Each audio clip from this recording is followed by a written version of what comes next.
तो आज बात करते हैं कि किस तरह से एक मामूली तांगे वाले का बेटा बन गया जुर्म की दुनिया का बेताज बादशाह।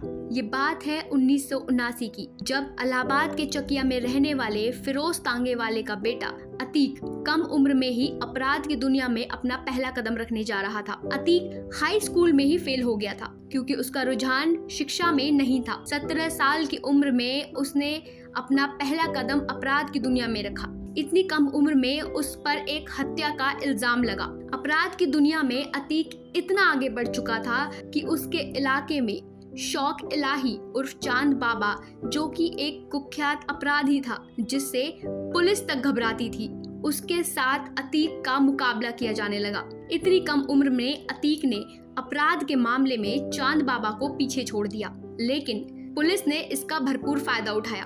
उसने अतीक को इस्तेमाल किया चांद बाबा की दहशत को खत्म करने के लिए। 6-7 साल में अतीक ने चांद बाबा की दहशत को खत्म कर दिया और अतीक की बादशाहत हो गई। अब पुलिस के सामने चांद बाबा से भी बड़ी एक चुनौती सामने आ गई थी। अतीक अहमद चांद बाबा से भी ज्यादा बड़ा सिरदर्द बन चुका था। 1986 में पुलिस ने अतीक अहमद से तंग आकर उसको उठाकर जेल में बंद कर दिया, लेकिन उस समय कांग्रेस ने अतीक को जेल में इनकाउंटर होने से बचा लिया था।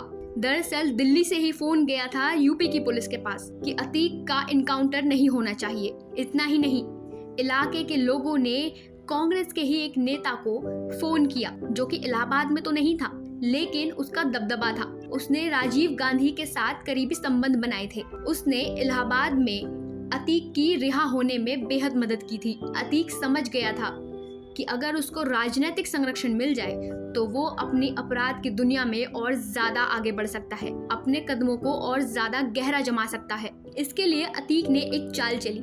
उसने लोगों से सहानुभूति पाने के लिए और खुद को प्रताड़ित साबित करने के लिए वो खुद ही पुलिस के पास पहुंच गया और खुद को पुलिस के हवाले कर दिया। ऐसा करने से अतीक एनकाउंटर से तो बच गया, लेकिन पुलिस ने उस पर बहुत सारे मुकदमे भी दर्ज कर लिए थे। 1 साल की सजा के बाद अतीक जब जेल से बाहर आया तो लोगों के अंदर अतीक को लेकर एक सहानुभूति थी। इसी सहानुभूति का फायदा उठाते हुए अतीक अहमद ने इलाहाबाद के पश्चिमी इलाके से विधानसभा सीट में निर्दलीय ही विधायिका का पर्चा भर दिया और चुनाव में सामने खड़ा हो गया। लेकिन इस बार उसके साथ खड़े हुए थे चांद बाबा, जो कि उसके प्रतिद्वंदी के रूप में खड़े थे। शौक इलाही उर्फ चांद बाबा सिर्फ जुर्म की दुनिया में ही अतीक के प्रतिद्वंदी नहीं थे, अब वो राजनीतिक रूप से भी अतीक के सामने खड़े थे। लेकिन क्योंकि अतीक के साथ लोगों की सहानुभूति थी, इसलिए चुनाव में अतीक जीत गया और चांद बाबा हार गए। और इसके बाद कुछ ही दिन बाद चांद बाबा की बेरहमी से सड़क पर ही हत्या कर दी गई। इसी के साथ धीरे धीरे चांद बाबा और उसका गैंग तो खत्म हो गया, लेकिन अब यूपी में नया गुंडा खड़ा हो गया था। अतीक और उसके गुर्गे इतनी तेजी से आगे बढ़ रहे थे जुर्म की दुनिया में। 1996 की बात है जब अतीक को पहली बार किसी बड़ी राजनीतिक पार्टी का साथ मिला। ये पार्टी थी समाजवादी पार्टी, जिससे उसे विधानसभा चुनाव में सहायता मिली। जिस समय मुलायम सिंह मुख्यमंत्री थे, तब अतीक को समाजवादी पार्टी का टिकट मिलने के बाद वो लगातार 4 बार जीता और इसके बाद अतीक ने समाजवादी पार्टी का दामन छोड़कर एक दूसरी पार्टी का साथ अपना लिया जिसका नाम था अपना दल। 1999 में अतीक को अपना दल का प्रदेश अध्यक्ष भी बना दिया गया। 2002 में विधानसभा चुनाव में अतीक को फिर से टिकट मिल गया और फिर से अतीक की जीत हुई। लेकिन राजनीतिक फेरबदल के बाद 2003 में एक बार फिर से अतीक की वापसी हुई अपनी समाजवादी पार्टी में। लेकिन जिस सीट पर अतीक ने शुरुआत की थी अपनी राजनीतिक पारी की, अब वहां पर सीट खाली थी। इस खाली सीट को भरने के लिए अतीक ने अपने भाई को वहां पर खड़ा किया। अतीक का भाई खालिद अजीम उर्फ अरशद अहमद को प्रत्याशी बनाया गया, लेकिन चुनाव में अतीक का भाई हार गया और राजू पाल, जो कि एक समय अतीक का दाहिना हाथ हुआ करता था, वो उसके भाई के सामने खड़ा था जो कि इस चुनाव में जीत गया। लेकिन ये हार अतीक से बर्दाश्त न हुई। उसने कुछ ही दिनों बाद राजू पाल की बीच बाजार में गोलियों से भूनकर हत्या कर दी। पोस्टमार्टम में राजू पाल के शरीर से करीब 19 गोलियां मिली थी, लेकिन क्योंकि उस समय सरकार समाजवादी पार्टी की थी, इसलिए अतीक अहमद पुलिस के शिकंजे से बचा रहा और उस पर मुकदमा दर्ज नहीं हुआ। लेकिन उसी सीट पर जब दोबारा से चुनाव हुआ, इस बार अतीक अहमद का भाई जीत गया और राजू पाल की पत्नी, जो चुनाव में अतीक अहमद के भाई के सामने खड़ी थी, वो ये चुनाव हार गई। इसके बाद 2007 में जब उत्तर प्रदेश की सीएम मायावती बनी, तब उन्होंने इलाहाबाद के पश्चिमी सीट पर राजू पाल की पत्नी को खड़ा किया, जो कि वहां पर जीत गई।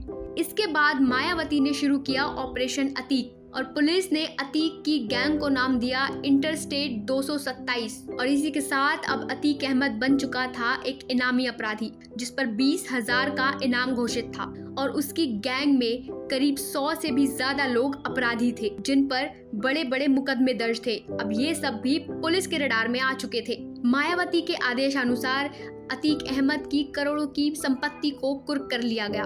उसके ठिकानों पर छापे मारे गए। जो बंगले उसने बनाए थे उन सभी को ध्वस्त कर दिया गया और जब बुरा वक्त आया तो समाजवादी पार्टी ने भी अतीक से किनारा कर लिया। पार्टी से अतीक को बेदखल कर दिया गया। फिर एक दिन यूपी पुलिस को सूचना मिली कि अतीक अहमद को पीतमपुरा से दिल्ली पुलिस ने गिरफ्तार कर लिया है। इसके बाद बिना देर किए उत्तर प्रदेश पुलिस दिल्ली गई और वहां से अतीक अहमद को पकड़कर सीधा जेल में डाल दिया। लेकिन जेल में रहते हुए ही अतीक ने फिर से चुनाव में अपना कदम रखा और इस बार भी उसने पर्चा भर दिया।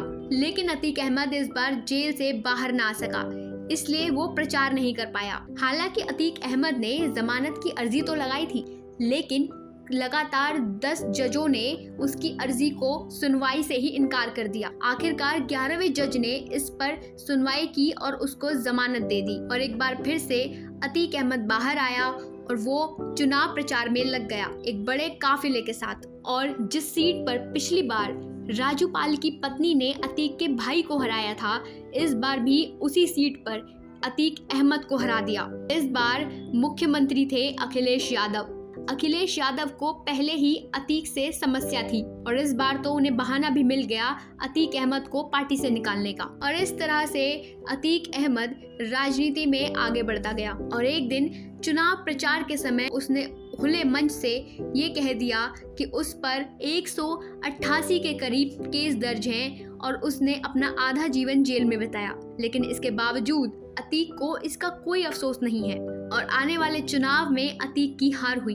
उस समय बीजेपी का उम्मीदवार जीत गया। इस हार के बाद समाजवादी पार्टी में अतीक को लेकर काफी कलह थी, लेकिन क्योंकि मुलायम सिंह का अतीक के प्रति ज्यादा प्रेम था, इसलिए 2016 के बाद दोबारा पार्टी का प्रत्याशी बना दिया गया। लेकिन इस बार उसे विधानसभा की कानपुर कैंट की सीट दी गई। इसके बाद अतीक अहमद पर एक और आपराधिक मामला दर्ज हुआ। ये मामला था इलाहाबाद के कॉलेज में अधिकारियों के साथ मारपीट का मामला, जिसका हाई कोर्ट ने स्वतः संज्ञान लिया और पुलिस को आदेश दिया कि वो जल्द से जल्द अतीक को गिरफ्तार करे। और इस केस के बाद आज तक अतीक जेल में ही है, लेकिन उसका अपराध रुकने का नाम नहीं ले रहा था। उसने जेल में ही रहकर एक और अपराध किया। इस बार उसने एक बिजनेसमैन को ही किडनैप करवा लिया और उसके साथ मारपीट की, जिसका वीडियो भी वायरल कर दिया गया था। इस घटना के बाद पुलिस वाले समझ गए थे कि अतीक का नेटवर्क बहुत तेज है, इसलिए उन्होंने अतीक की जेल ही बदल दी। उन्होंने उसे देवरिया से उसे बरेली जेल भेज दिया। लेकिन वो इतना कुख्यात अपराधी था कि बरेली जेल ने भी अतीक को अपने पास रखने से इनकार कर दिया। इसके बाद फिर उसे इलाहाबाद की नैनी जेल भेजा जाता है। गुजरात में जेल में बंद होने के बावजूद अतीक ने प्रधानमंत्री मोदी के खिलाफ वाराणसी से चुनाव में पर्चा भर दिया और इस बार उसकी तो जमानत ही जब्त हो गई। अतीक की पत्नी पर भी कई सारे आपराधिक मुकदमे दर्ज हैं और अतीक के बेटों पर भी। लेकिन योगी आदित्यनाथ की सरकार ने ये प्रण लिया था कि वो माफियाओं को उत्तर प्रदेश से साफ करके रहेंगे। इसीलिए योगी ने ये प्रण लिया था कि वो माफियाओं को मिट्टी में मिलाकर रहेंगे और ऐसा ही उन्होंने करके भी दिखाया। उन्होंने अतीक के ठिकानों पर लगातार छापेमारी की। बीजेपी सरकार के आने से ही उत्तर प्रदेश में माफियाओं के अंदर एक डर पैदा हुआ। अतीक अहमद जैसे बड़े बड़े माफियाओं की इमारतों पर बुलडोजर चलाए गए। इस तरह इतने सालों में जो अतीक अहमद ने अपराध की दुनिया में हासिल किया, जो नाम उसने बनाया और जो लोगों को प्रताड़ित करके उसने अपनी हजारों करोड़ की संपत्ति जमा की थी, अब वो सीधे सरकार के हाथों में है। उसका अपराध का किला ढह ही गया मानो। उम्मीद है कि आने वाले समय में उत्तर प्रदेश अपराध मुक्त होगा और इस तरह के माफियाओं के साथ कोई भी नरमाई नहीं बरती जाएगी, बल्कि जल्द से जल्द उनका सफाया किया जाएगा, उन्हें बिना किसी राजनीतिक संरक्षण दिए। तो ये थी कहानी अतीक अहमद के फर्श से अर्श तक पहुंचने की और उसके बाद जुर्म की दुनिया में उसके सफाई की। इस तरह से उसका उगता हुआ सूरज आज ढलने वाला है। टीवी 100, उत्तर प्रदेश, उत्तराखंड, दिल्ली, मंदिर दर्शन, बॉलीवुड, हिमाचल प्रदेश, हरियाणा। फैक्ट और मोटिवेशन के लिए चैनल को लाइक करें, सब्सक्राइब करें और बेल आइकन को प्रेस करना ना भूलें।